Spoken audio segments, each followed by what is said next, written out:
And good morning and welcome to OpenLine Online, Sunday, July 14th. I want to welcome everybody that's listening out there and welcome the panel here. Without further ado, let's introduce the panel here. Let's start with Sister Jennifer Jones-Austin joining us today. Neither Khan is off. Glad to be here. Sitting next to her is Bobby Childs. Good morning, Bobby. It's good to be here. Good morning, everybody. Thanks for tuning in. Brother Keely Buchanan, how are you, Good sir? morning. I'm well. How are you? Brother Protest Larry Ham, how are you, my brother? Good morning. Sounds good. And attorney Bob Pickett, you got your phone? You ready? Got the mic in your hand? Hey, we're ready to rock and roll. Rock and roll. There you go. Lots has happened here. And, of course, last night we here in New York City, parts of Manhattan, was affected by a blackout last night. The good thing is that we didn't hear of any problems where anyone lost their life. We didn't hear about any looting. But what's so eerie about this one is it's 42 years to the date of the 1977 blackout. I'll start with you, Jennifer. Well, 1977, I was just a little girl. Mm-hmm. And I was in Kentucky and remember hearing about the devastation here in New York. I believe the lights were out for, they reported 25 hours. Yes. And so we, had a lot of tragedies. There were fatalities. A lot ton of looting. Ton of looting. But what we're hearing today is that they got the lights back on in a little better than 3 hours. It seems that there was a mechanical error. Some are saying that it was caused by a fire in a manhole. And then we're also hearing that there may have been a problem at a substation.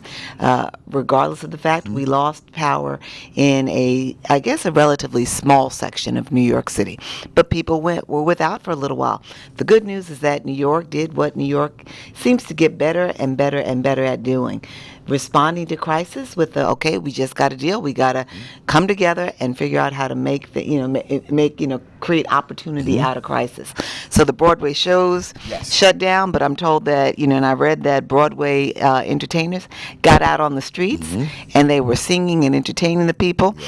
People were in bars and they said they were using their iPhones and their smartphones, flashlights so that they could keep drinking. Yes. Even if they couldn't eat, they got their drink on. So, shouldn't happen, but when it does, it's about how we respond to it. Yeah, it's 1977. I remember that because it was a hot summer night, and I was actually living in the Bronx then, and I was playing in the street with my friends, and we were actually playing touch football in the street.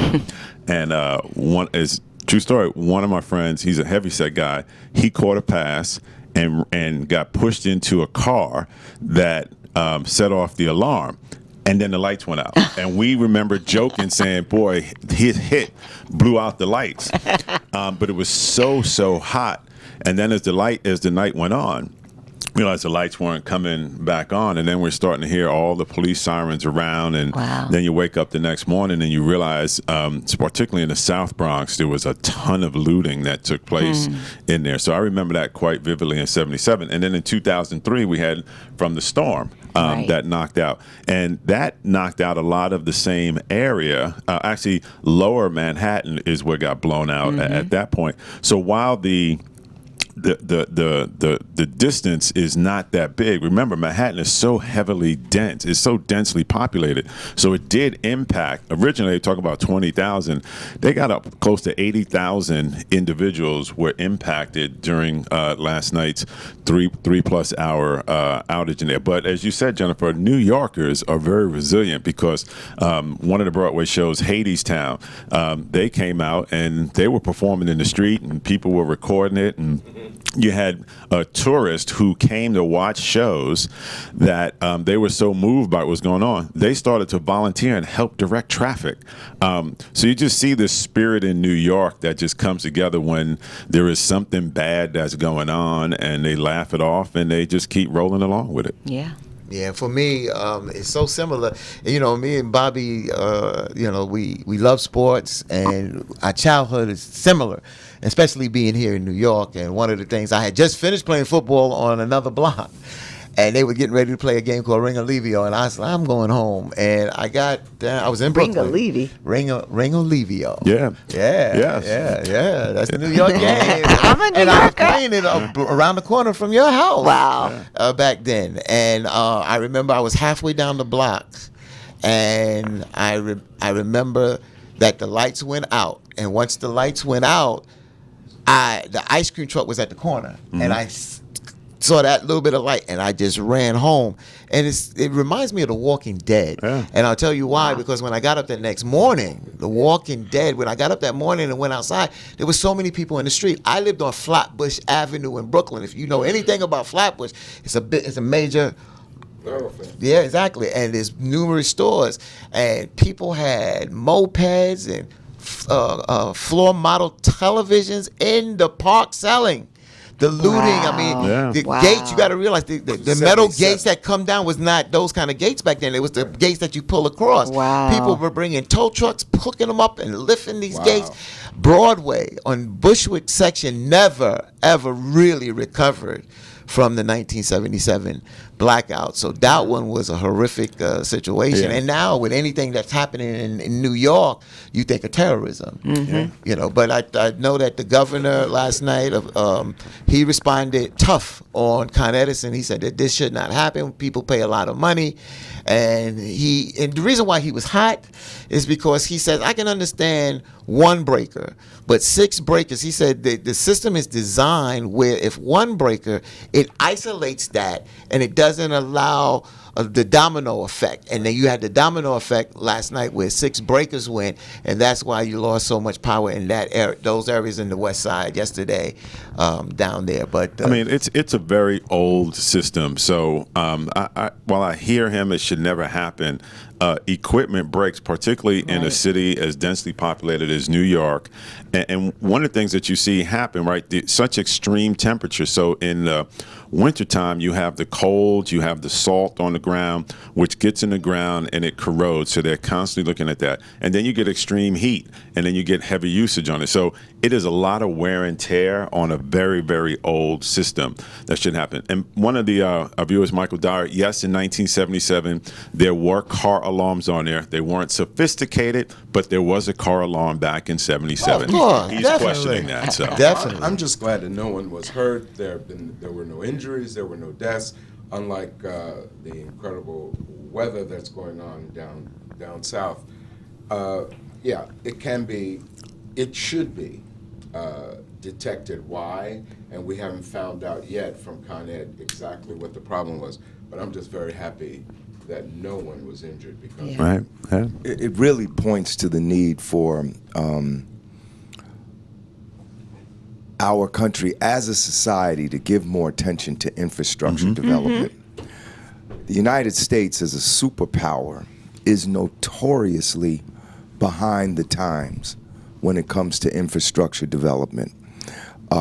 This goes for our electrical grid, which is a patchwork of grids that are hooked into each other across the nation with very little redundancy, or should I say, with an inadequate amount of redundancy.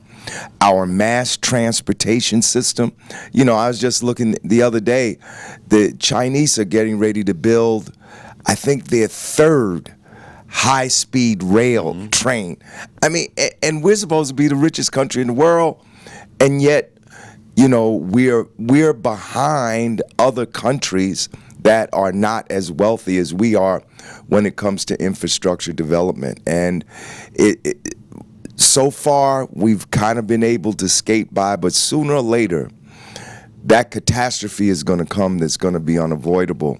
So I would just say to people, the next time you meet with your Congress people and your state legislators, you should ask them about infrastructure development. What kind of money, and we're going to have to spend money. That's why we can't afford these overseas wars, these unjust wars of trillions of dollars. That's money that could be used to develop our electrical infrastructure and our grid and our mass transportation and everything else that is a part of the glue that holds a society together. And not only is China, as you were saying, building its third high-speed rail, it's investing in infrastructure around the planet, particularly Africa. Oh, yeah. And I was listening to commentary yesterday about China creating an empire by investing in other nations' infrastructure. I mean, if we're going to turn this nation around and equalize the relationship between the various economic groups, then it seems to me that a major full court press on infrastructure should be instituted in this country. I mean, roads, bridges, Right. Electrical grids. Our electrical grid is being threatened and could be threatened, could be hampered by terrorism, by hackers, by a very smart kid with a computer. Yeah. And you were speaking about redundancy. That's a very good point. It's time. It's time to do that, or else nations like China is going to overtake Well, us. we're talking about infrastructure, right? That politically, that's always been something that there's been partisan support for. But because it's easy to get partisan support, nobody wants to do it because they try to use it to leverage to get some other things that don't have partisan support. So remember when 45 first went in, infrastructure, because of his background in real estate and construction, blah, blah, blah, oh, we'll do that. There still has not been any infrastructure bills that have been passed in his administration right now because they make it very political out there. And on your point in China, having the benefit to go visit Africa a couple of years ago, actually I saw it up close and personal. The heavy influence in China in Africa just blew me away. And what they're actually doing is they're buying a lot of the old mining sites. And so when they were mining for, gold and other elements out there that people had thought, okay, we've exhausted this, so it's just a big pile of dirt. China's gone in because they're going after rare elements now. And so they're buying a lot of that up. And you're going to start to hear more and more about how, there's a race to get these rare elements that actually can power some of the technology that is that this company, the world is now dependent upon. Wakanda forever. Yeah, that's it. That's it. But, and just a quick word here. When you're running a country, you have to, at some point, put the nation's interest Right. before your secular interests. Like, it's very interesting that you talked about Donald Trump and the developers, real estate. They're always building, but they couldn't build, they couldn't develop if they did not have an adequate infrastructure to support them. If we don't have good roads, then how can construction trucks get up the road? If we don't have a powerful electrical grid, then how can we engage in more development, modern development, without the power to do so? Electrical power is essential for heavy industry. You can't have heavy industry if you don't have heavy power. And we're not developing our power. And these corporations are taking massive profits, parking them in offshore accounts. Right now, $21 trillion of non-taxed money is in offshore accounts. People say, well, how did it get like this? It got like this because we stopped taxing the rich and the wealthy corporations at the rate that they were taxed under Republican presidents like Eisenhower and even Nixon at one point. And because they're not paying their fair share of taxes, taking these profits, putting them offshore, not reinvesting in the nation and its infrastructure that enables them to have a business environment in which they can function and profit. But I think that also speaks to the dominance of corporations as opposed to the preeminence of government, of the state in planning for on a national scale, rather than allowing corporations and the market to dictate what happens. if the United States government was more interested in building America's infrastructure, building America's health, rather than allowing corporations and profit and solicitation by politicians of corporations, the government would say, would say to various corporations, if you're going to be patriotic, then you need to understand that the interests of the people, the interests of the state, and the government is more important, not profit. So developing America's infrastructure is much more important than the willy-nilly interests of various corporations. We lose our ability to focus on the future and development, and we just leave all that to the interests of the markets and various corporations, and that's a major problem. We are becoming slaves to the corporation rather than adhering to the interests of the masses of people, which is represented by the state. All right, sounds good. We're going to keep moving. Good thing you jumped in there, because I was about to defend the corporations on that one there. So I agree. We didn't go in that direction today. Okay. We're moving on. Moving on. You mentioned about the weather in the South. It's very interesting. There's been a lot of rain that has been in the South. We had Hurricane Barry at Category 1 that hit land yesterday in the state of Louisiana. On the first show of OpenLine, I spoke with a gentleman named Joe Dupree Anderson. He is in Ground Zero down there in Louisiana. Matter of fact, he's in Lafayette, Louisiana, and he gave us an update. Right now, there's no report of any casualties, but there's a lot of flooding because this storm is moving very, very slow. And look what a week makes a difference. Last week, you had Essence down there. But we can't forget the folks. Once Essence and the folks left there, we can't just say, hey, Essence was down there and then forget about the folks down there. Right. You got to remember, those folks are still mentally still recovering from Hurricane Katrina and how that was all dealt with. And also we had to see how these levees, they rebuilt a lot of these levees and see how they hold up. I heard that one or two levees down there breached so far, but so far no casualties, and we have to see in the next couple of days what happens. But right now, it's numerous flooding down there. The Deltas were down there. Their convention is this weekend. They were having their convention, and 2 days in, they had to pack it up, and they were told the convention was being shut down, and Deltas had to make their way out of there. And what I'm told the Deltas did, which I think is tremendous, is they turned around and they donated significant sums of money to help those people who are, people who live in New Orleans to weather this storm better.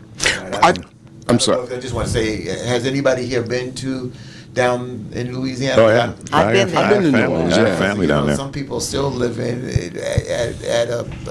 poorly down there. Well, I'm going to tell you, I've been there on a few occasions since Hurricane Katrina. I'd gone before, and I've been on a few occasions since. And my brothers and sisters, many of them walk around. They still look like they are in post-traumatic stress. Yep. Struggling. And I can only imagine, Larry and I were talking earlier about how the mind can take but so much. And every time you hear, like just this period, moving into this period, every time you hear that a hurricane is coming, and you still don't have the resources to cope, and you see how your nation responded, how the government responded. Yeah. Nature is devastating, right? So water, right? They're talking about 25 inches of water. There is very little you can do to stop water when you have a leak. If you just had any kind of leak in your house, a leaky faucet, it drives you crazy, right? So think about 25 inches of water. So that helplessness, I talk to family members down there, it's like there's nothing you can do.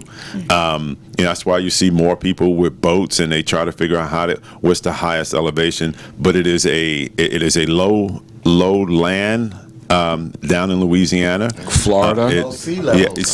And so But that also speaks to climate change. Yeah, but water is just such a powerful, devastating thing. But again, that goes back to the whole question of infrastructure. That goes back to if the planet needs to recognize that climate change is real, we need to get back in the Paris Accord. We need to get back involved in it. We need to understand that if we're going to build the infrastructure in relation to our knowledge of what climate change is doing, then we know that our low-level states with below sea level and at sea level are at risk. And how do we develop that? We know that we need to build, not cut down, not sell to corporations our national parks. We need to grow more trees to be able to deal with the carbon dioxide that's in the air, because when you grow more trees, when you have more forestry, it puts oxygen in the atmosphere and takes in the carbon dioxide, which is heating the planet. I mean, international full court press needs to be engaged on the question of climate change, and particularly with the United States, developing our infrastructure in light of the coming catastrophe that is climate change. Mm-hmm.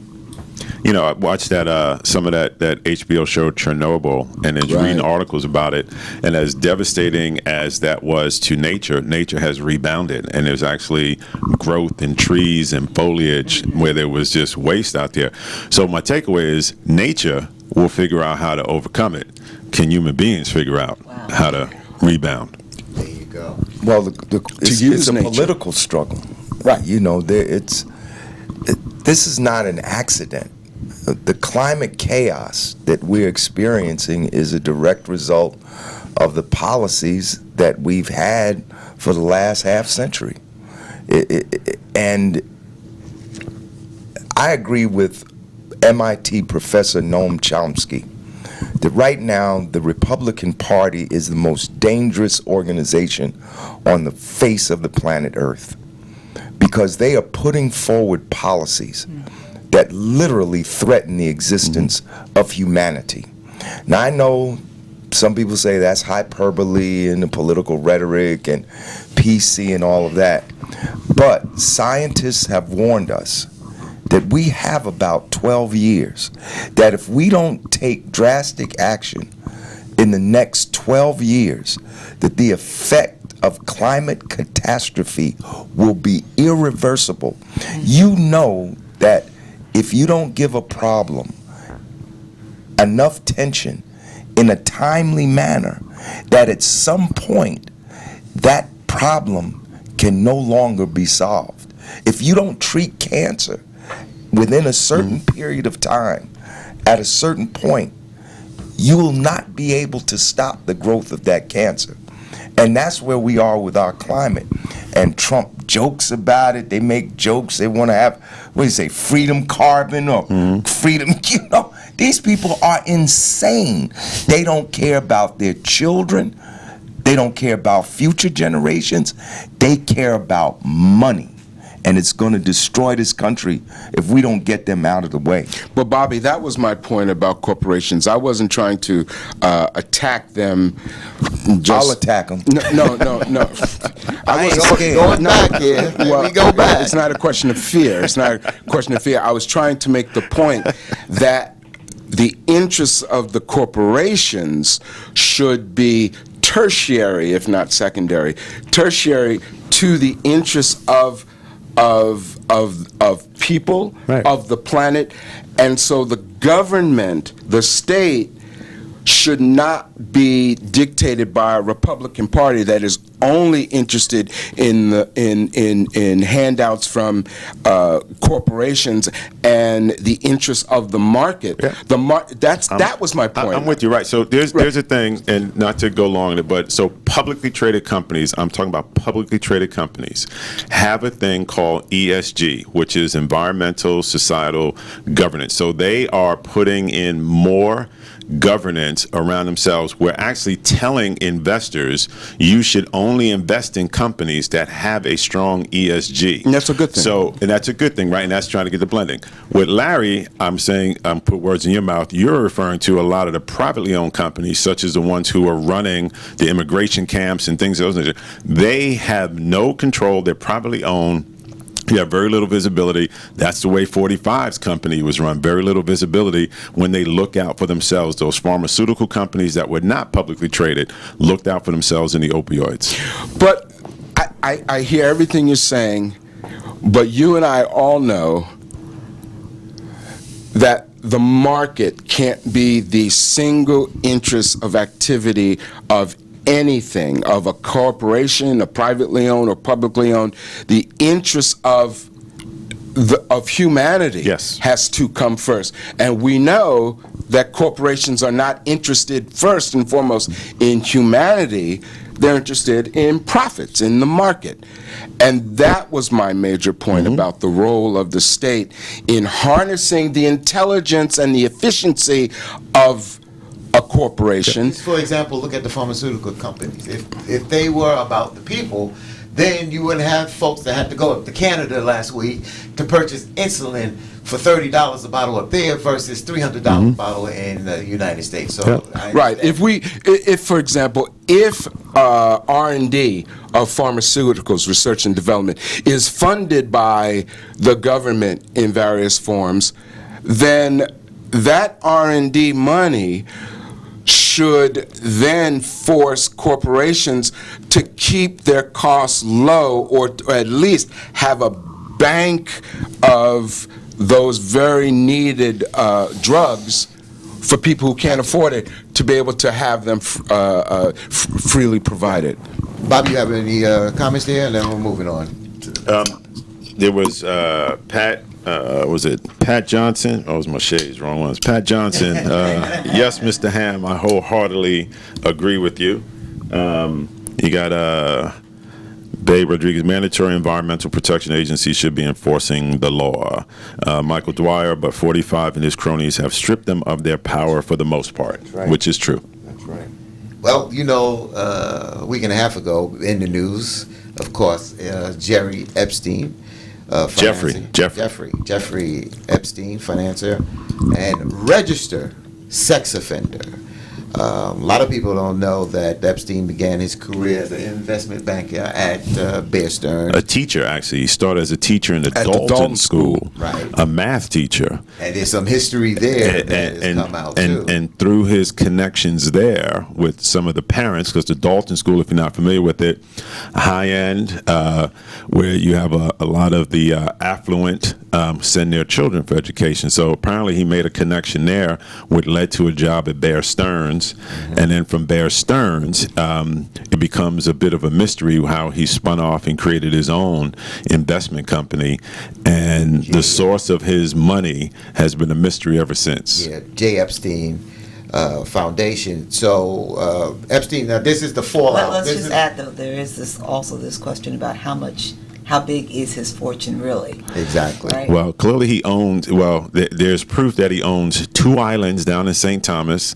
The mansion he has here in New York is estimated at $77 million. What I'm saying is there's a lot of talk about does he play off of, like, Right. kind of what Trump Yes. has done, Yes. right? Is his fortune as big as some might think it is? I'm not suggesting Right. that it's minuscule, but does he play the game that Trump played? Yeah, well, apparently he's never gone out like Trump to say that he should be in the Forbes. He's never tried to publicly get a lot of limelight on it. But I hear your point, right, which is there's how probably a reason. much wealth does he really have? Right. But it is documented that he has 2 private islands Yeah. and a $77 million mansion. That there's speculation that through a relationship he had with a billionaire heiress, that they may have given him the mansion for like $10. Right, and so that's Right. part of what people, Yes. we're actually in some ways kind of hitting the same point, which is there's this question about did he make that fortune? Right. Or through his connections and his relationships, through his connections and his relationships, and, you know, hey, we see he's connected to people Yeah. and people have given him passes.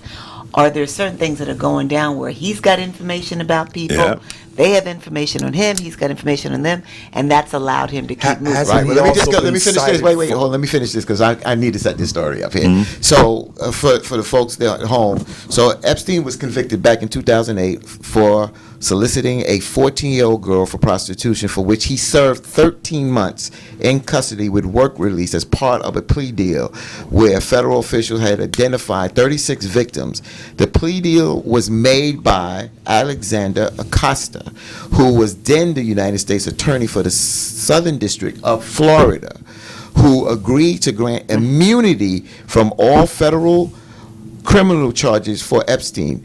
Epstein again was arrested July 6th this month on federal charges for sex trafficking of minors in Florida and New York. And this week we saw the casualty of Acosta, Alexander Acosta, resigning as the Labor Department head under President Trump's administration. 13th cabinet member, by the way, who has left in his administration. Well, it just makes Brian Stevenson's point in I'd rather be a rich guilty person than a poor innocent person. Yeah. I mean, this guy got away with raping a child.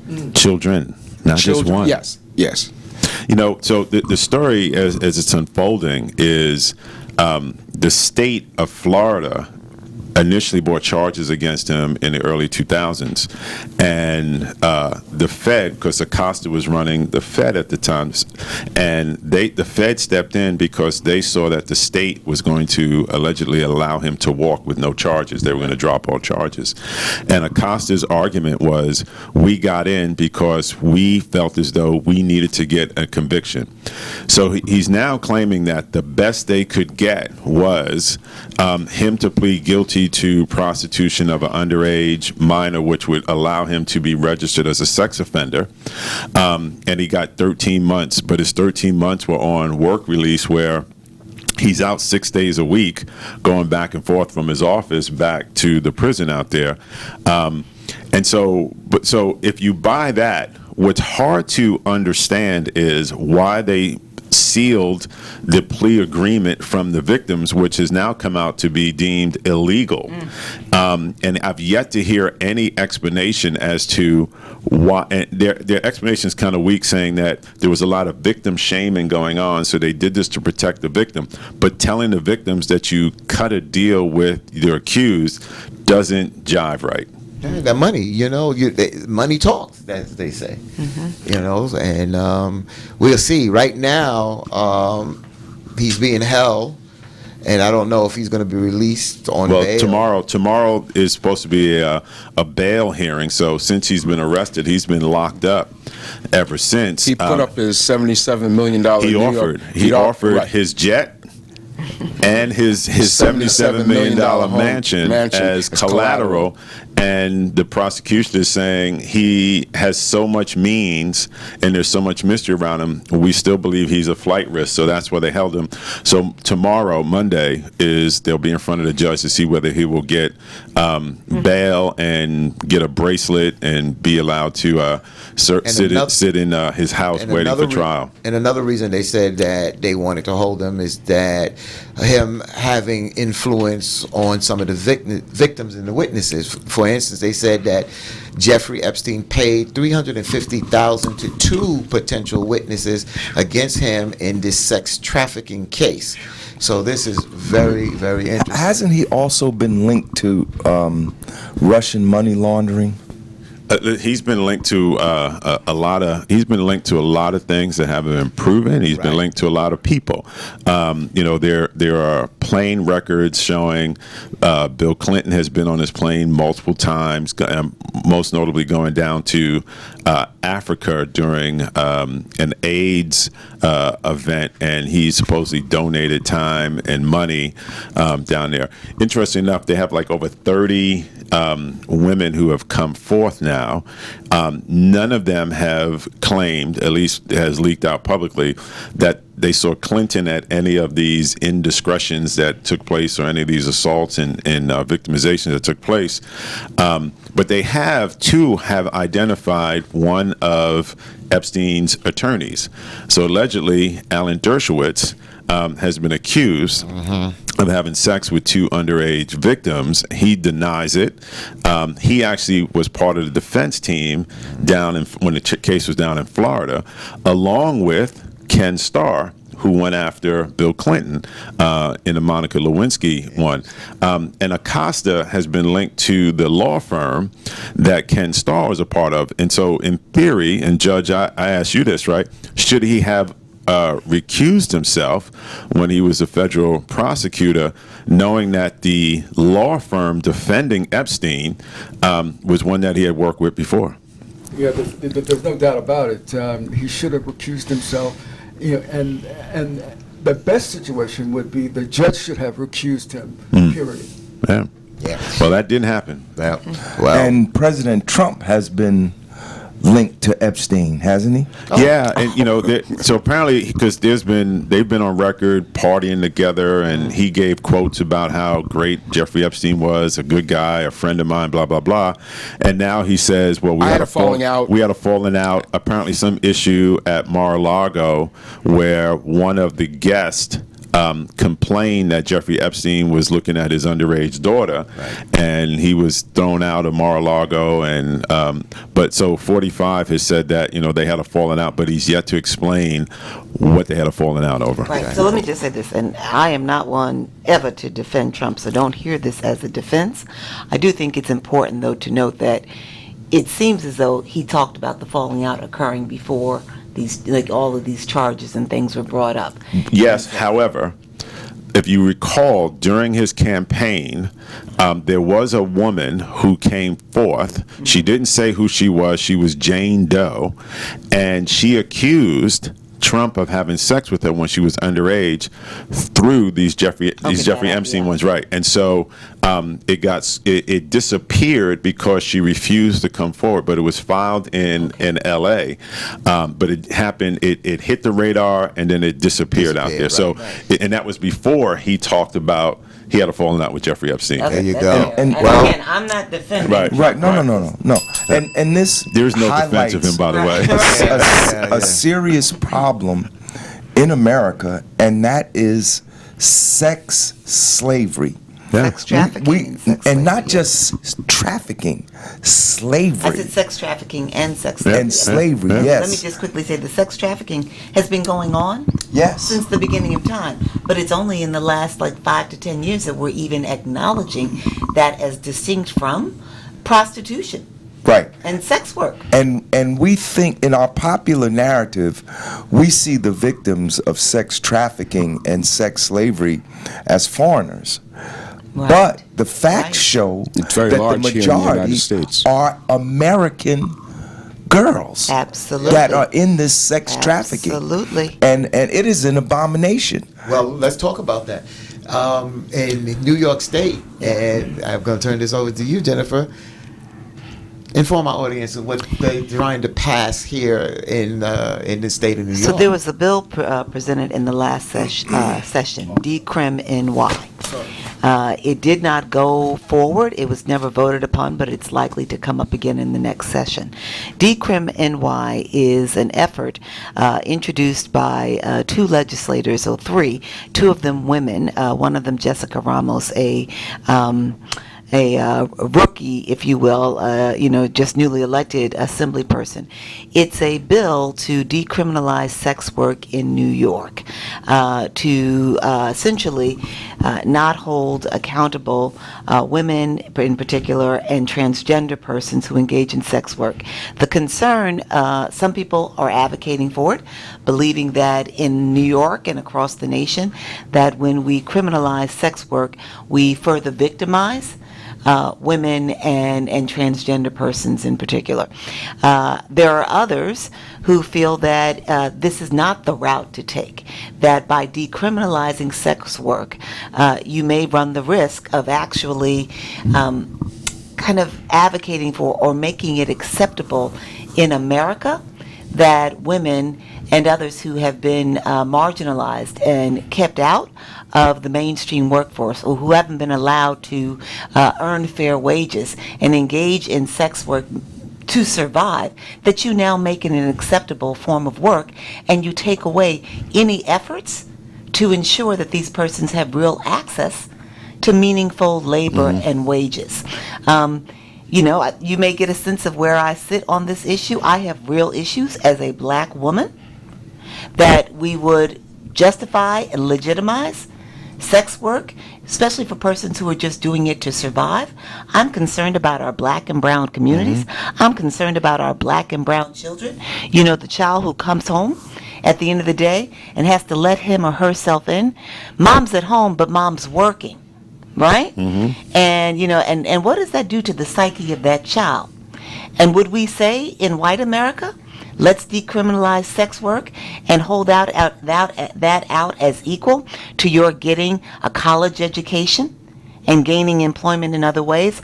So I think it's an issue that, I'm glad it didn't go forward in this legislative session, but we've got to have this out because progressive liberal persons are saying, let's go for it. Yeah. They're talking about how it's going to ensure greater safety Yes. for women and for transgender persons. It's a conversation. Maybe for the people who are doing sex work online, but for many of my sisters who are out there on the streets, it doesn't improve safety. So, I'm sorry. Maybe No, I'll- no, There's a nothing discussion to be that sorry needs to be about. had. I think and we talked about this Yeah. before. Yeah, I mean, that I think it's a my discussion that issue, needs- my issue has always been I have felt that the balance of they finally got around to charging the Johns, the customers, a little stronger than they had in the past, right? So I would like to see more a shift in the penalties, right? But not decriminalize it. But if someone like Jeffrey Epstein, right? So he's constantly doing this, breaking the law. What happened to 3 strikes and you're out there? He just keeps to, I got arrested for prostitution. Now I can go do it someplace else and keep doing it around it.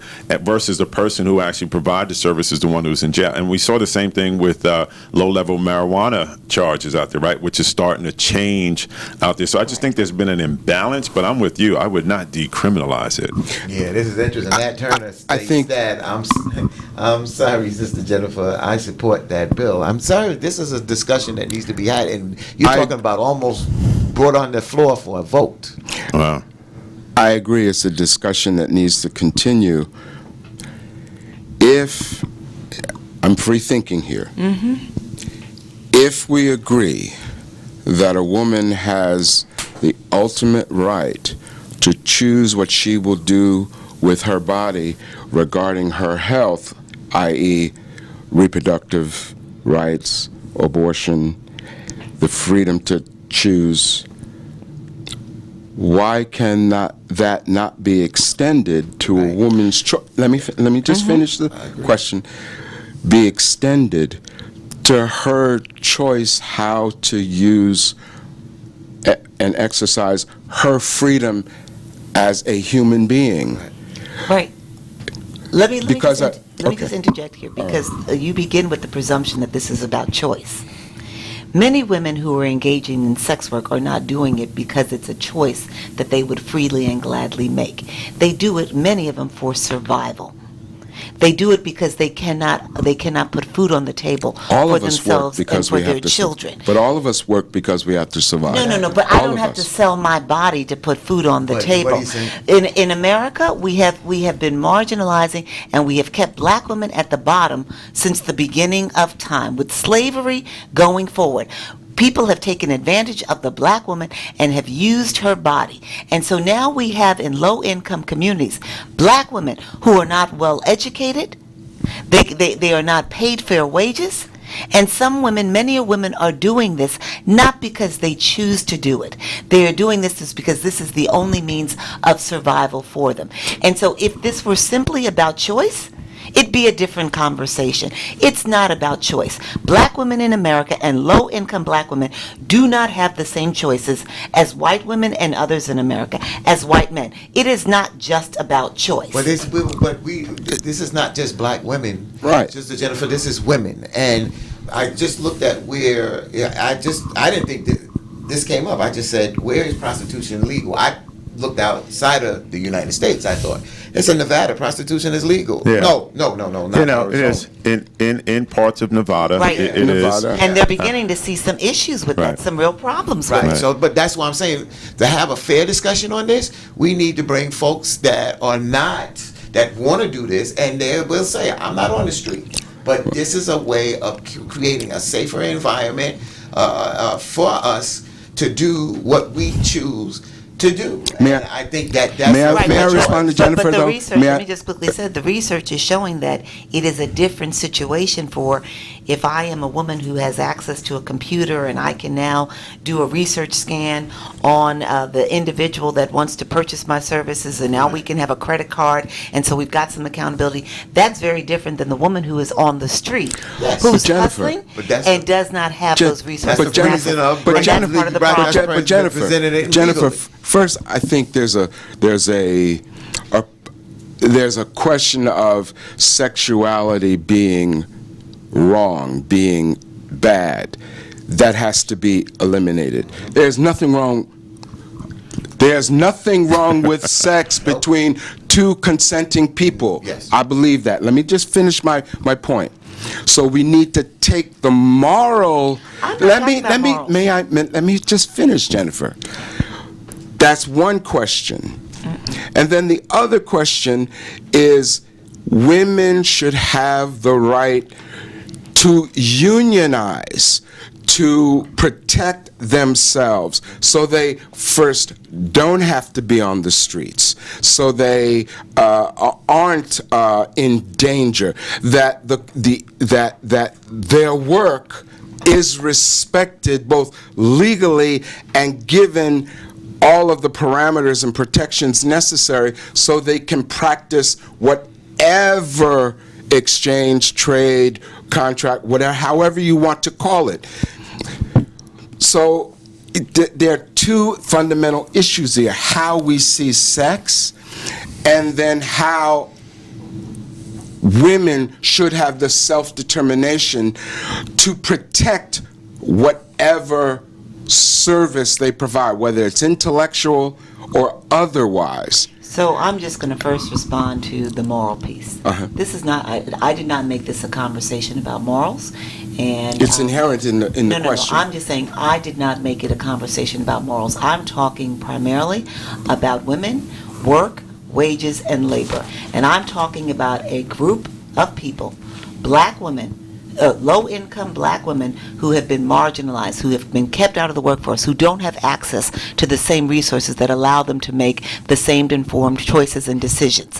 That's what I'm talking about. I'm also talking about, and this is maybe where you would infuse a little bit of morality. I actually don't think of it as morality. I think about it as emotion and mindset. I think about the black and brown community, and I think about the fact that if I am forced to engage in sex work to put food on the table for my children, what becomes my child's relationship to other women and men as they mature in life, right? So the white family who gets to sit in suburban America, right, with the, and daddy and mommy get to have big jobs, right? The relationship that the children see and how they relate to other people is informed by that. If I live in the hood and I see women on a daily selling their bodies, you say it's by choice. It's not always by choice. No, I Maybe- didn't say it was or by maybe you choice. suggest it's by choice. No, I okay? didn't All right. suggest it. Well, when Being you out talk in the about street choice, is a- right? But we're Having the choice. Women but have. let me just go one step forward, But- further. but you put words And in my okay, mouth well, that I I'm didn't sorry. say. Then Okay. I'll take those words back out of Thank my you. mouth. But what I am going to say to you is that I do have to think about black and brown children in America. And I have to think about relationships in our communities. And I have to appreciate that if I'm a child who sees my mother having to sell her body, as she says, to put food on the table, my relationship with women is going to be informed by that. My relationship with men is going to be informed by that. It's the very same thing when I, as a board member of the Board of Corrections for the City of New York, when I walk through those jails and I see that the majority of the correction officers in New York City jails are black and brown women, policing the majority black and brown men, what do you think that does in our community? What does that do to encourage and build strong relationships? This is yet another situation that we have to see the long game, how this works to destroy black and brown people and black and brown community and black and brown relationships. So let me jump in because I know we're pressed for time. So a couple of comments, right? So, and I think captures this because this topic definitely sparked a lot of conversation. So Edward Latson, two different thoughts here. There are forms of prostitution that is by way of choice, but there are also a form of prostitution that is an arm of human trafficking, and they share the same stroll. We have, by the way, Jeffrey Epstein, Anthony Lang, he is in jail. You didn't believe he was, but he is in jail. Pat Johnson, she shares a story. When I was younger and on welfare, and welfare said there is $63 per month, and I told the social worker I could make more on 42nd Street. She helped me find a good job working in the library. Pat Johnson, again, I understand what Achille is saying, but I agree with Jennifer. Can I weigh in? Could I weigh in before we run away? You know how much these women can make on the streets is why a lot of them get into the stripping business rather than working at a regular 9 to 5, because at McDonald's you struggle trying to work and make a decent living, and I've seen some of these girls that'll go out there and become strippers to make ends meet. But again, it's a conversation that I think that if we want to have a better conversation and hear the other side, we need to hear and speak with those people that want to do this for whatever reason. And there's numerous people And those that that want to don't do wanna this. do it. And exactly, I agree. But that's what Achilles saying, basically saying, hey, here's an opportunity. If you don't want to do it, that's fine. But if I want to do it, there's regulations, this, that, and the other. So, And just think about the long-term impact. Right. But I also, in thinking about the long term, we also have to think about the present. And the question is, why did people think that it should be legalized? It's just like with the marijuana issue, right? There are a lot of people that oppose the legalization of marijuana. But why are people saying that marijuana needs to be legalized? Because the criminalization of marijuana is one of the things that's led to mass incarceration of black people. Similarly, people are arguing for a legalization of prostitution because the criminalization of prostitution, and I want to make it clear that I am not in favor of minors in any way being connected to that industry, but adults is a different story. But the thing is, just like marijuana, the criminalization of prostitution led to the incarceration of many, many women. It's always a double-edged sword. It's always a hard decision to make. But like with the legalization of marijuana, I sympathize and in some ways support the arguments that some of the people against legalization make. But when I put that in the scales, in the balance of should we continue to criminalize it and, you know, uphold a high moral standard, so to speak, or do we continue to criminalize it and send thousands upon thousands of young people to jail every day? Because once they go to jail, their lives are ruined too. Their lives are just as ruined as if they were ruined addicted to marijuana. But let me just say one quick thing, and then we'll close this out. Like marijuana, I mean, decriminalizing marijuana, there are meritorious arguments to be made, right? With decrim NY, it's about safety and about not victimizing the victim further. Those are valid points and concerns. There is research that's showing that some people are safer and some people are not, right? And so we have to look at that. But what I'm always saying, and you've all probably heard me say before, my daddy used to say to me all the time, good leaders control for the consequences they intend. Great leaders control for the consequences they intend and the ones that they don't. And what we have seen in America time and time again is that we put forth legislation, 3 strikes and you're out, as one great example, where we only are controlling in the moment, and we're not looking at the long-term implications.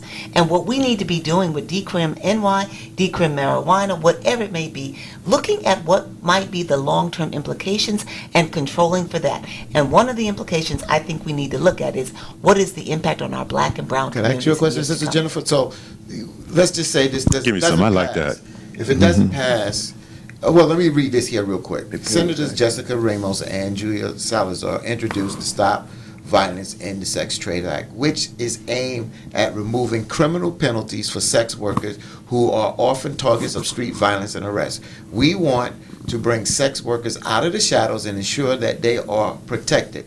Ramos said, at this news conference, we will finally make strides against trafficking by empowering sex workers to report violence against them. Sex work is work, and everyone has the inherent right to a safe workplace. And the only question I have is that if this bill doesn't go forward, sex work is not going to stop. That's right. It's not going to stop. And so the question is, that's why I'm saying that the question is, if something's not going to stop and they don't get protection and they're crying out for protection and want regulations there, shouldn't they have the right for that? That's all I'm saying. What is important is to put the issue out there, to have it fully debated, and ultimately, if there's going to be legislation that ensures two things. One, that everybody is safe and protected, because right now the legislation that is out there is not really going to help the people on the street the way they suggest. The way that it's written, it looks like it's going to help people who are more organized. You can do their work, using their iPhone or their smart materials. But the other thing is that you, again, have to look at, and then what's the side effect of this, right? If we now lift this up and support this, and we don't really try to give resources and supports for other types of work and opportunities for our black and brown sisters, then we're not promoting real free choice and real free opportunity. I think and that is what has happened in this society time and time again. If sex workers were unionized, wouldn't that, among other things, afford women of any race to be able to use technology to do their work? They too could work at home. They too could contract. In other words, by being freed from the victimization and the criminalization of sex work, that they could then use organized mechanisms to level the playing field among all sex workers, white, black, Latina, or Asian. Do you understand my question? I understand what you're saying. I guess the question is really first of all, how strong would that union be? Because we have many. No, I'm just saying. First of all, a lot of the people who are on the street probably would not necessarily directly engage with their union. Why? Why wouldn't they? They would get pension benefits. Many of them are still doing it underground. But if it was decriminalized, they wouldn't have to. No. I guess what I'm saying is you come back to the assumption. We begin with whether or not people are freely engaged in this work, and if they do it by choice. So everybody who's engaged in sex work is not ready to join a union, like sign me up today. A lot of people are still doing it, and we talk to these women, right? They're doing it undercover, not just because they don't want to come out and be arrested, but this is not the work that they necessarily They're embarrassed doing choose it. to engage in, right? So I'm just saying we are making certain assumptions, right? The point is, it's something that really needs to be looked at and studied. And again, I agree with that. What are the longer term? Okay, all right. Well, here we go. We're going to move on here. This past Good week, we had conversation. some infighting going on in the House. We seem to can't get on the same page, and I think that you have different groups inside the House that they're becoming frustrated now because certain things are not being done. This week, Representative Alexandria Ocasio-Cortez, AOC, continue her war words with Nancy Pelosi. On Wednesday night, she said that she called the House Speaker outright disrespectful for criticizing women of color. The Bronx Democrat was reacting to Pelosi's repeated attempts at reining in some of the more left-wing members of her caucus and chastising the freshman reps for tweeting too much. Earlier in the week, Pelosi mocked her freshman progressive colleagues, Representative Ilhan Omar, Rashida Tlaib, and Ayanna Pressley for their Twitter-based influence. All these people have, this is Pelosi, and I quote, all these people have their public whatever, all these people have their public whatever and their Twitter world, Pelosi told the New York Times in a story published Sunday, but they didn't have any following. There are 4 people, and that's how many votes they got. It also went on where AOC went in to say, call Pelosi racist. And then you see Representative Greg Meeks and others come to Pelosi's defense and saying that she's not racist. Where is the House going with So this let's here? just quickly say, let's just make sure that everybody's clear on what Pelosi was saying by they didn't have any following. Because the words on Twitter, it gets a little confused in there. But what she was saying is they may have, I think AOC has 150,000 people who follow her. Tlaib has people who follow her, Omar, as well as Presley. And what she was saying is you may have your big following out there on Twitter, Instagram, and the like.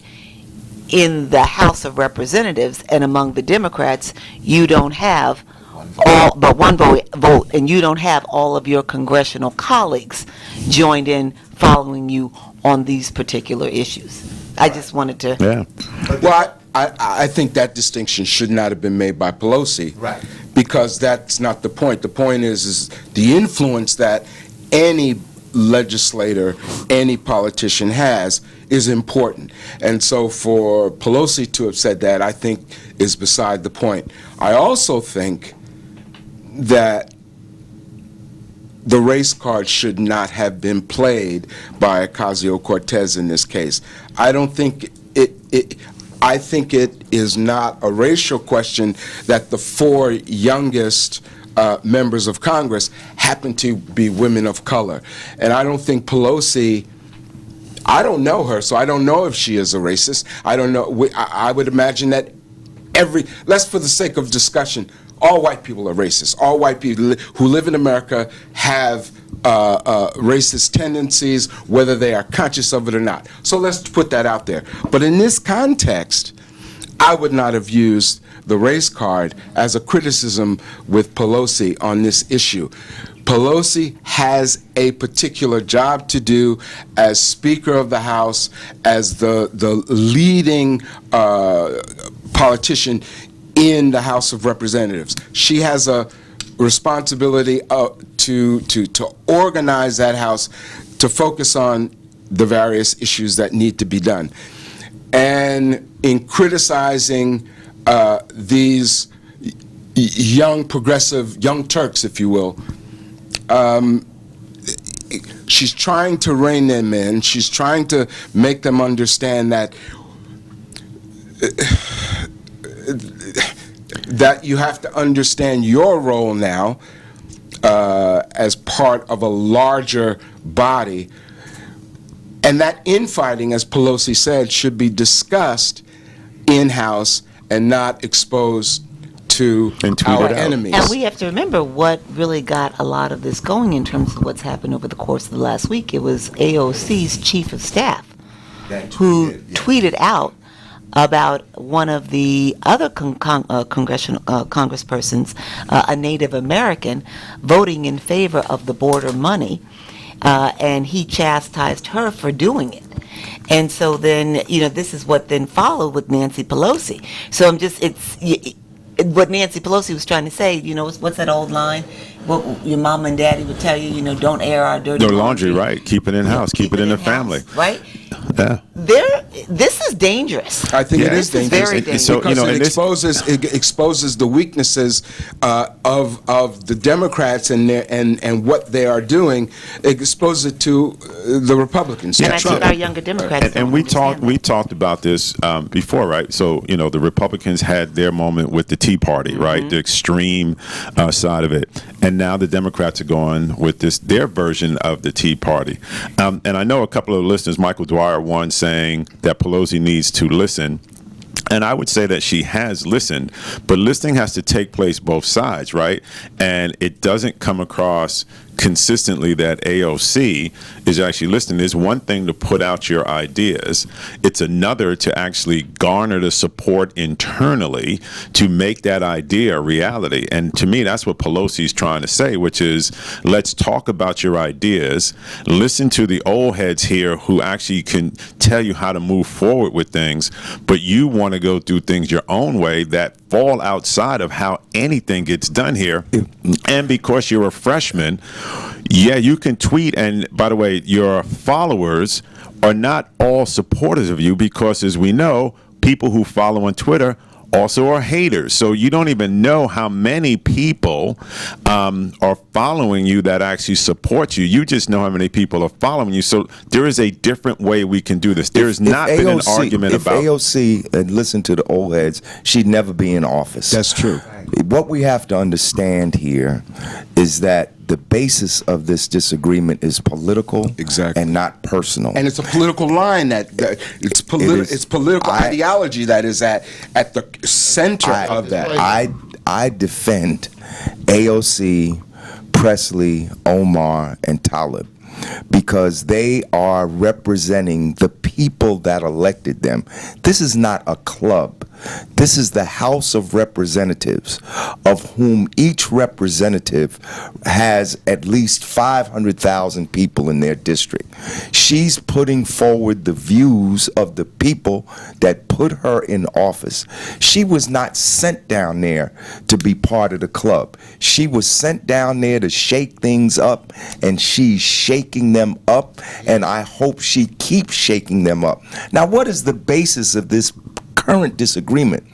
The basis of the current disagreement is over Pelosi caving into Trump on the money for the border. Right. That's the basis of it.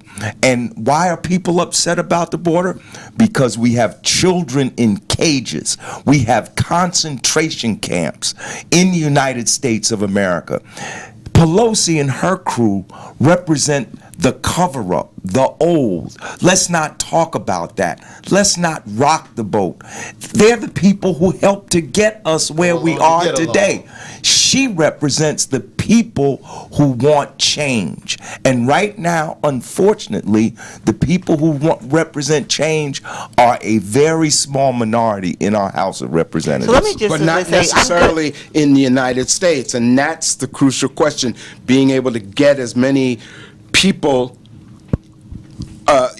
in the United States to speak up and to what side are you on? Right, so you should bring forth the voice of your community. I don't fault AOC, Presley, Talib, Omar for any of that. That's what you were sent there to do, and you should speak truth, your truth, to power and power authorities. I think you cross the bridge, you go too far when you start playing the racism card. This did not warrant the racist card, and that is the thing that can serve to actually. How do we know it doesn't? Because it's a difference of agreement on how to play something, right? And because have you seen in other instances where Pelosi is playing the racist card? I don't think everything is about racism. It may be her shutting down. You want to say maybe she's shutting down some young people, but wait, all four of them are minorities. Yeah, and they're all Native people of color. But look at How do we know it's Jeffries. How do we know? Can we read Nancy Pelosi's mind? How do we know it's not racism? If she was, How do we why is know she that not going against Hakeem Jeffries? That she doesn't like this upstart little Hispanic girl. Hakeem Jeffries is taking Gregory the same Meeks. position. Gregory Meeks. But let me just go Clyburn. one. But I think Clyburn, but let me go. What I'm really speaking to at the end of the day is what you were talking about. This public display of infighting when you're trying to take down Trump does not It's work. unavoidable.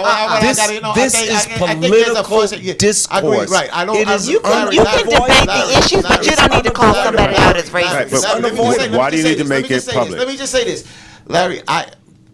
With the race card, because I agree with Achille about, and we don't know, but I think there's that bigger argument. You know that Pelosi was already on shaky ground, and some of these new House of Representatives that are coming in, and some of the old guard are upset at Pelosi. You know, it was a minute to get her to be the speaker. I'm just saying this from this perspective.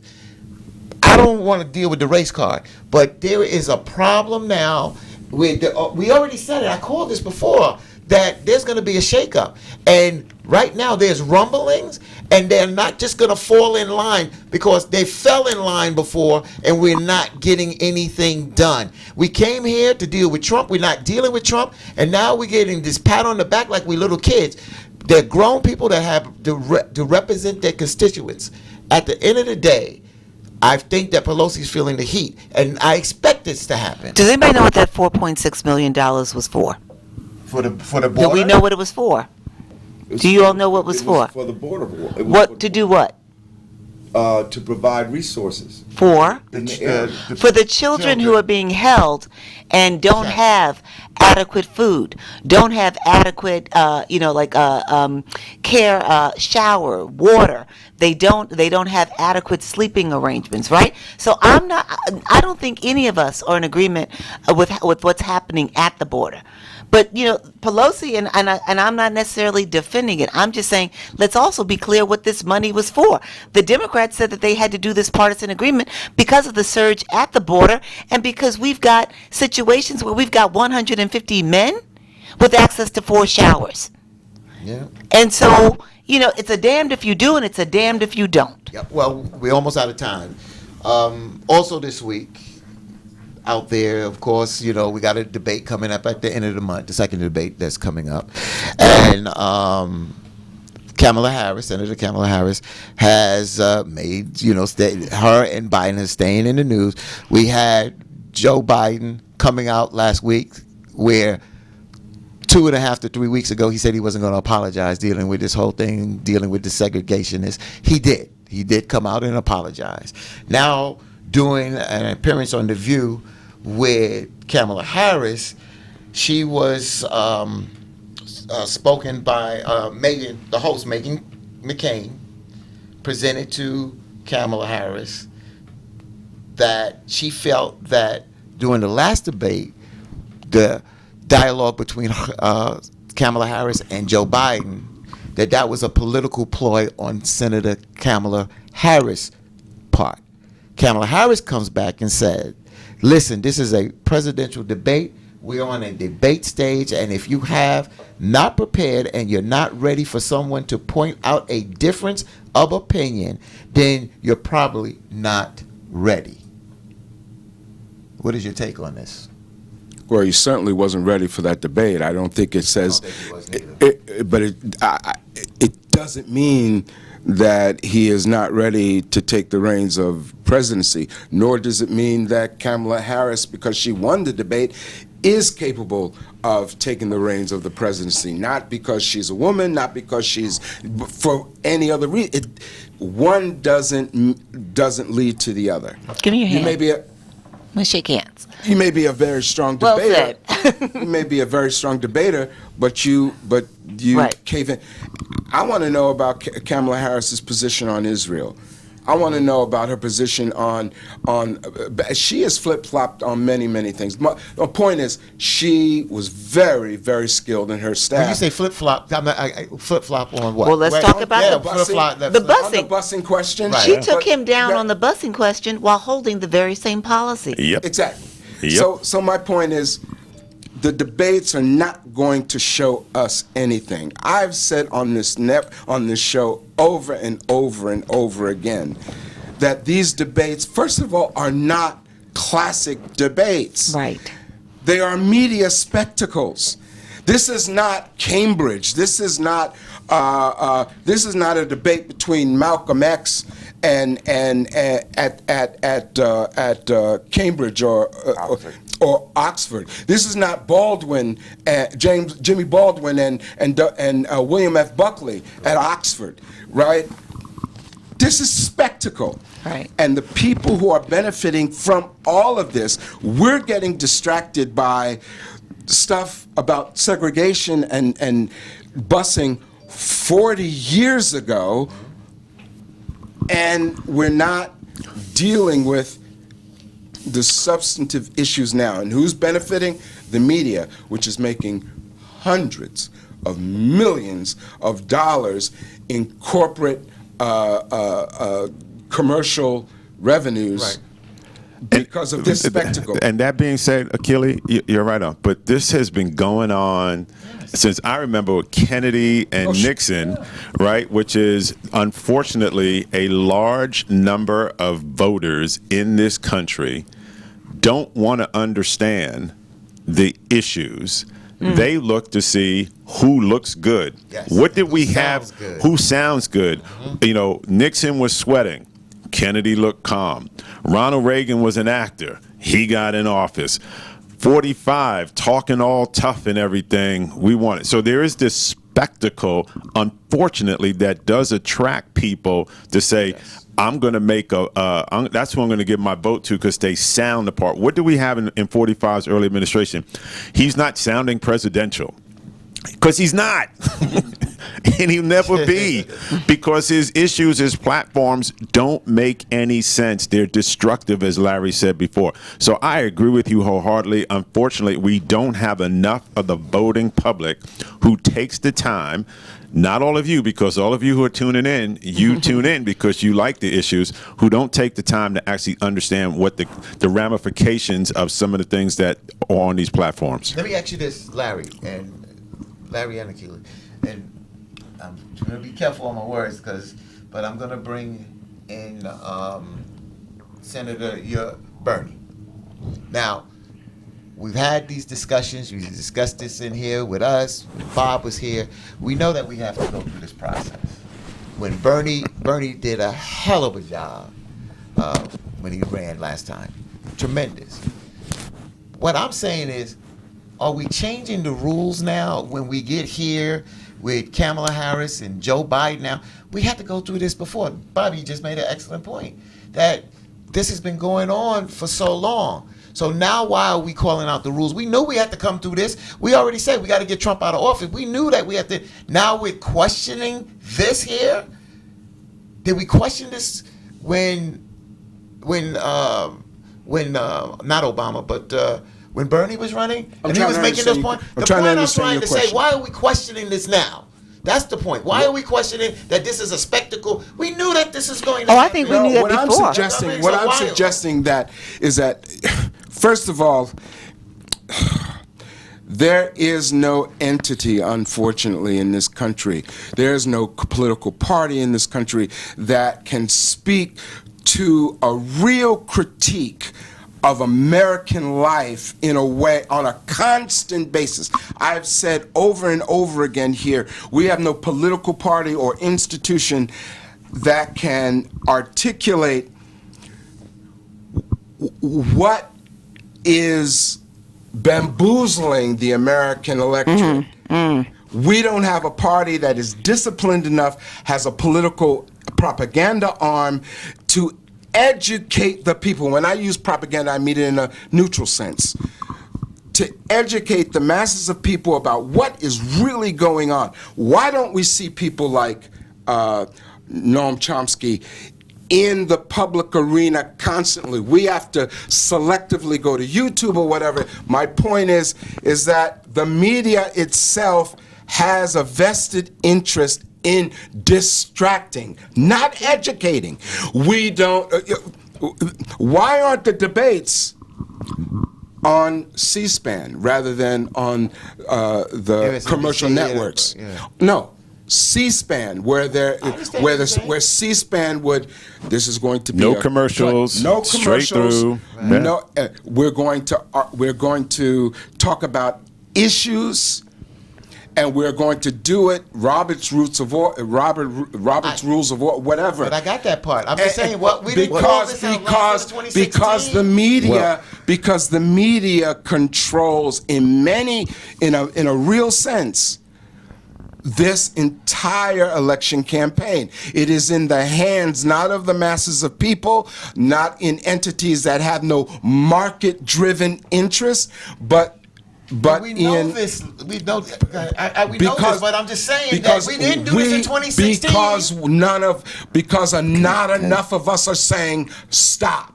Enough is enough. That's why. Go ahead, brother. Yeah. The outstanding characteristic of this particular debate is that you have 25 candidates in the Democratic primary.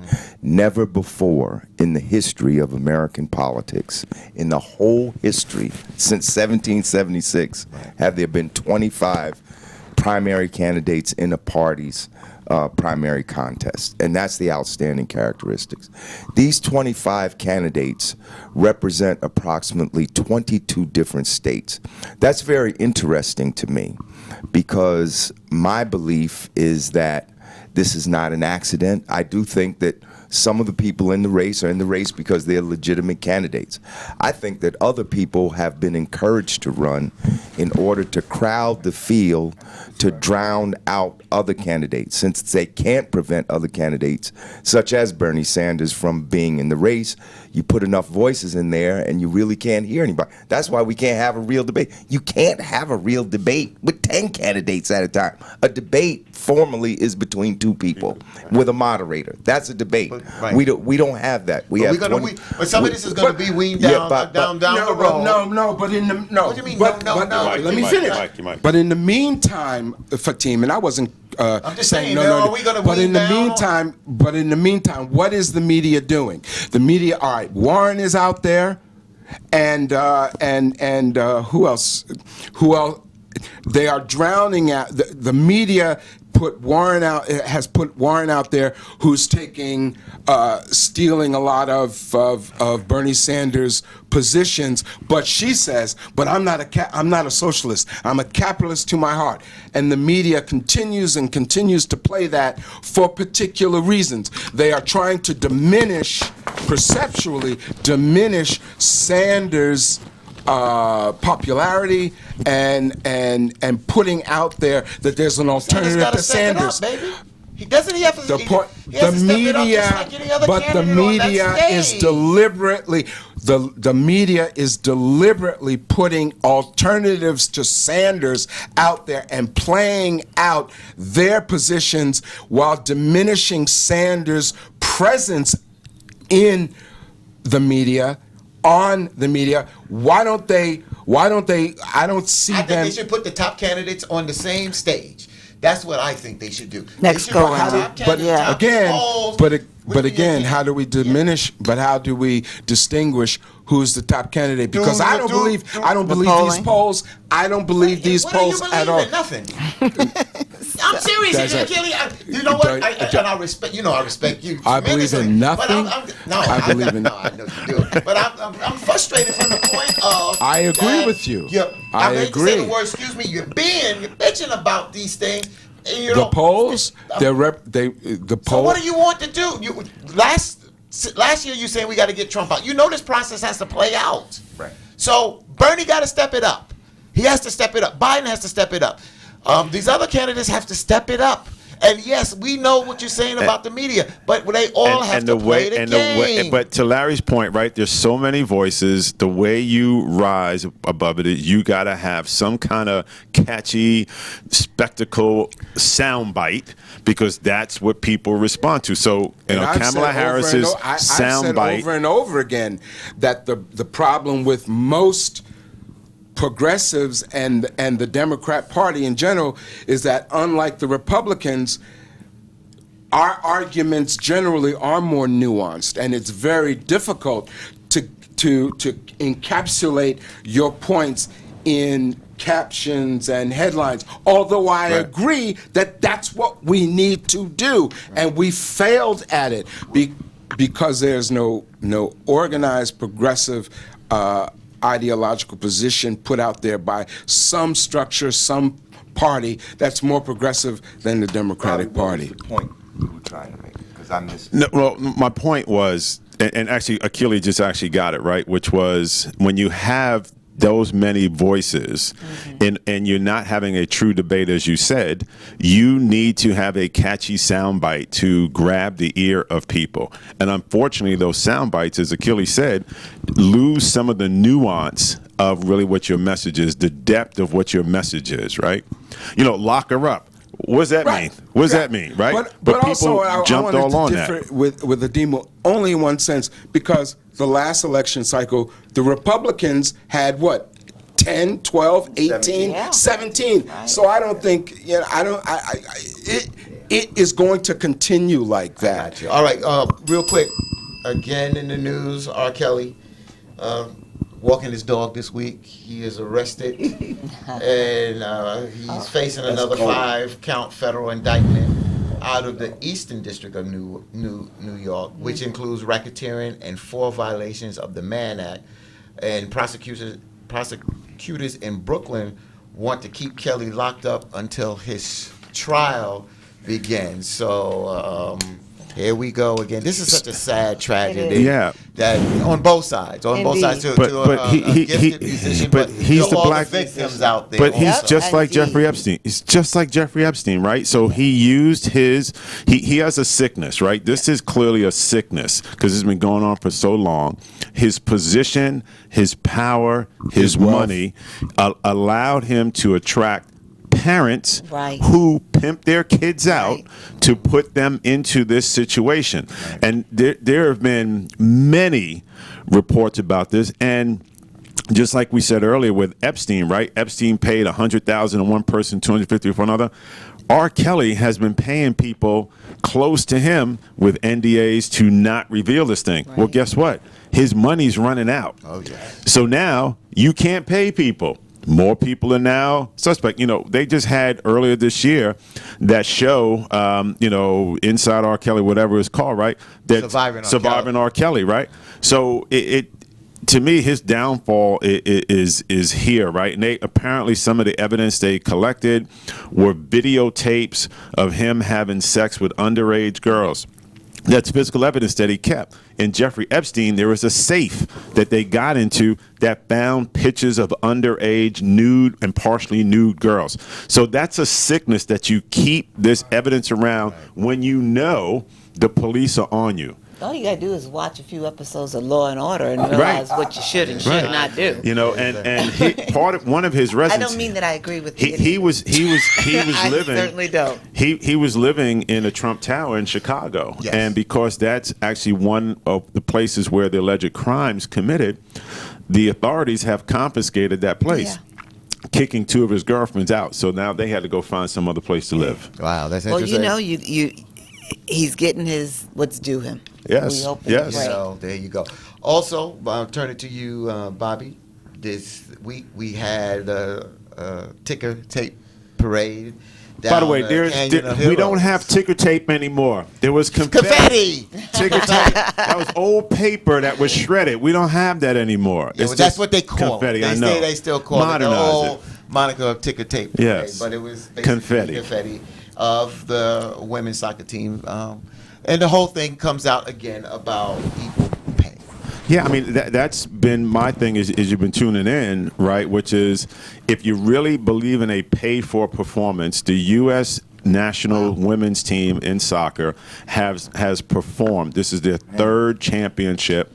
They have far outseeded the men, and there was one stat I saw that the men were earning close to $500,000 for when they were making their runs. The women less than 100,000, and so gender equity is something that they have proven. So hopefully the U.S. government actually, Joe Manchin down in West Virginia, he has put forth, he's a Democrat, put forth legislation saying that the U.S. government should not fund at the same rate for the men, or actually should not fund the national team unless they start to balance the pay out there. So if you cut off the funding, then that should be another impetus. So between the court case and future funding, hopefully their victory will actually get past the finish line. Jennifer, real quick, how is it dealing with women pay here in New York City, New York State, and when it comes down to women, white women versus black women? So generally, women on the whole in America and here in New York is, in particular, are compensated at significantly lesser wages.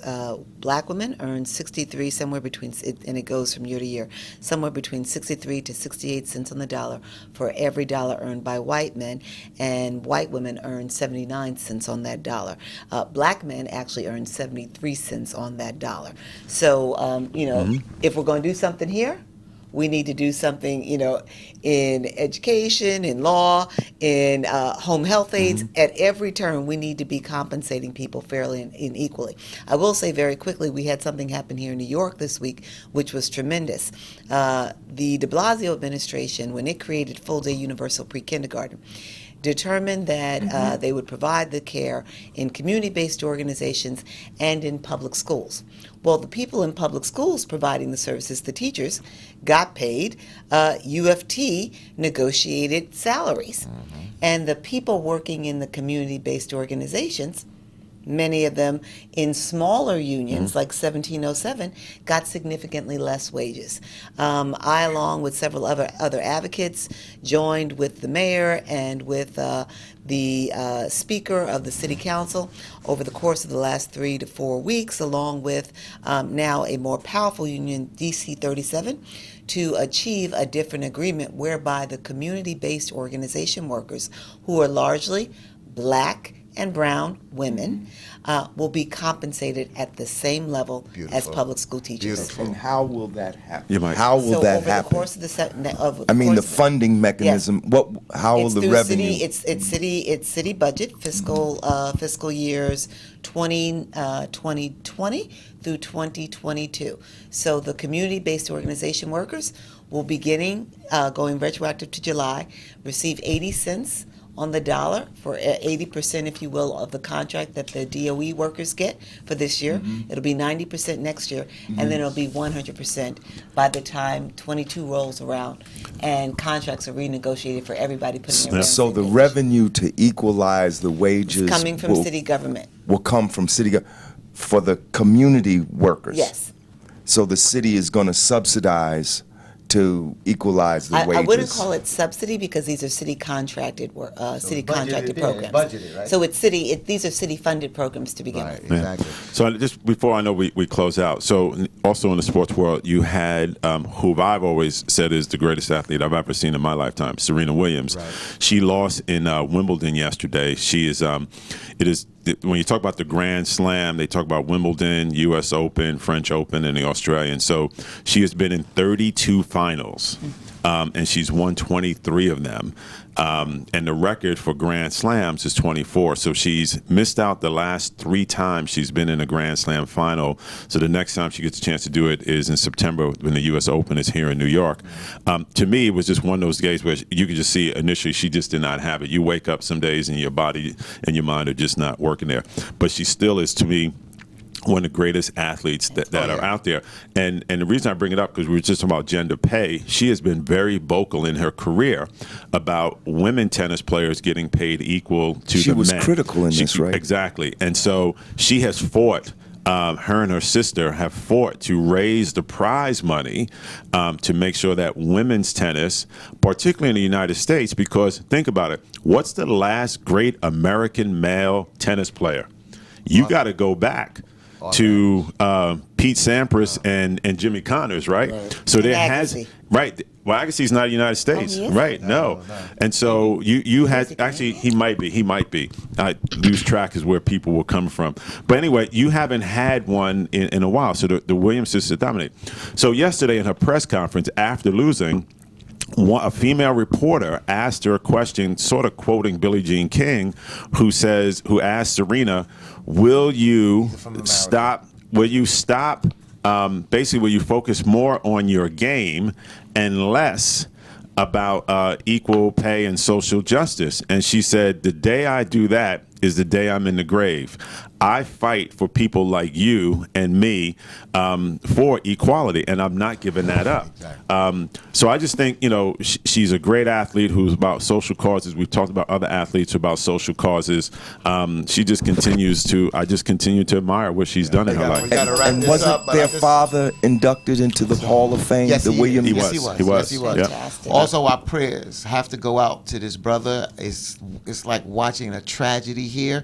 I don't know if the next statement I say, it's not the responsibility of the Mets. I don't know what they have done to reach out to the brother, but I do know that Darryl Strawberry has reached out to him in the Dwight Gooden, past, yeah. and Dwight Gooden has not been so acceptable of that support, and Doc Gooden just does not look the way he should look as a retired ball player. He was arrested earlier this month on DUI, cocaine. He had cocaine in his possession. And I just want to say our prayers out because I read his book, and just to see what his father put into him, what he became, that pitcher, and he could even went further, but he was involved in drugs. A lot of these athletes get involved with drugs, Strawberry and all of them, Keith Hernandez, but they found their way out of it. and Doc Gooden continues to battle these demons. So I'm not here to tear you down, Brother Dwight. I'm just saying, please get help. So many people love you, but I don't know Listen, shoes he's walking in. It's sad, and I would just amend a little what you said. Get help. A lot of people have tried to give him help. You have to be willing to take the help. Right. And one thing that Darryl Strawberry said that on 60 Minutes, he said that the reason why I didn't get better in the beginning because I didn't want to believe or admit I was an addict. Even if I'm a recovering addict, I'm always going to be an addict because each day I wake up, I'm always fighting those demons not to go back, no matter how strong they are. So with that said, good show, team. And next week, we look forward to seeing you back here. Brother Bobby, close And us out. as great Bob Slade would say, get your mind right and keep a good thought. Have a good Sunday, everybody. God bless. Amen. Oh,